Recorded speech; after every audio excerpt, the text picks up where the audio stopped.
A real statesman, someone who's leading with strength, conviction, and actually caring. 1 year ago, Yahya Sinwar, the terrorist chief of Hamas, launched the October 7th massacre against Israel. It was the bloodiest attack on the Jewish people since the Holocaust.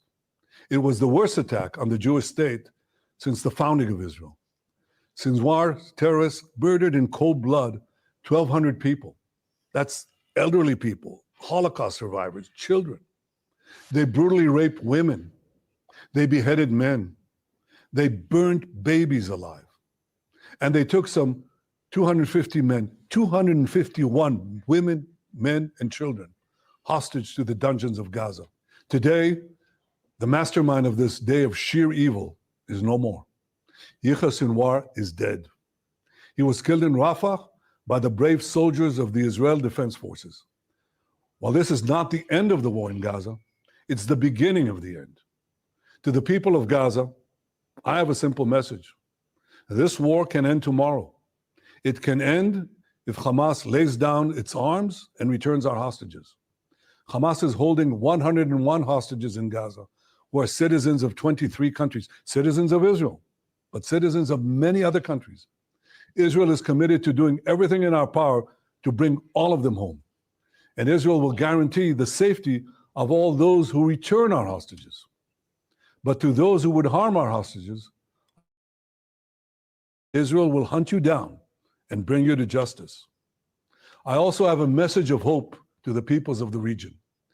The axis of terror that was built by Iran is collapsing before our eyes. Nasrallah is gone. His deputy Muhsin is gone. Haniyeh is gone. Def is gone. Sinwar is gone. The reign of terror that the Iranian regime has imposed on its own people and on the peoples of Iraq, Syria, Lebanon, and Yemen, this too will come to an end. All those who seek a future of prosperity and peace in the Middle East should unite to build a better future. Together, we can push back the forces of darkness and create a future of light and hope for all of us.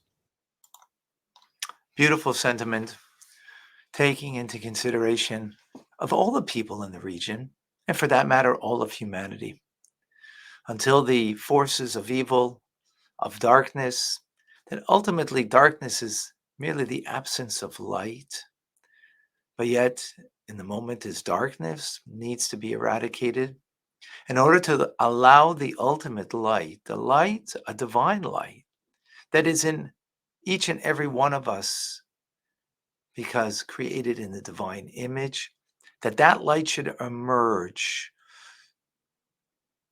But we have to make certain that we don't go back to the old ways of evil individuals who are just seeking for power, seeking for terror reign in order to maintain their power or to gain even more power. Not allow them to take decent people who don't know better to follow their ways. We have to change the education of individuals.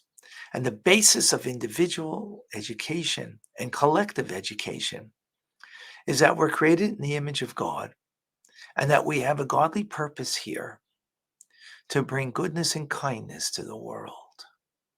And that's what should motivate us. And when we will do that, we will change this world for good and bring the final redemption. Let's all take hold of this. Let's all do that. In the meantime, the forces of evil have to be eradicated. But the goal is never changed.